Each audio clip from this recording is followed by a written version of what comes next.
ഖത്താബിന്റെ ഭരണകാലഘട്ടത്തിൽ സ്വഹാബാക്കൾ ഇങ്ങനെ ഇരിക്കണം. സ്വഹാബി ഉമർ ഖത്താബ് തന്നെ പറയാണ്, ഇസ്ലാമിന്റെ തുടക്കത്തിൽ ത്യാഗം അനുഭവിച്ചവരുണ്ട്, നിങ്ങളുടെ കഥകളൊന്ന് പറയണം, ഞങ്ങളുടെ ഈമാൻ ഒന്ന് വർദ്ധിപ്പിക്കട്ടെ. ഇല്ലാതെ നിർബന്ധിച്ചപ്പോ ഒരു കറുത്ത ഒരു ചെറിയ മനുഷ്യൻ എഴുന്നേറ്റ് നിന്നു.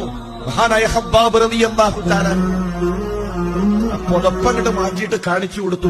പുറകുഭാഗത്തേക്ക് നോക്കിയപ്പോ കറുത്ത രണ്ട് കുഴി, ശരീരത്തിലെ പച്ചയായ മാംസം അറുത്തെടുത്തിരിക്കുന്നു. എല്ല് കാണുന്ന കാഴ്ച കണ്ടപ്പോ മുഖം തിരിച്ചു മഹാനായ സ്വഹാബി.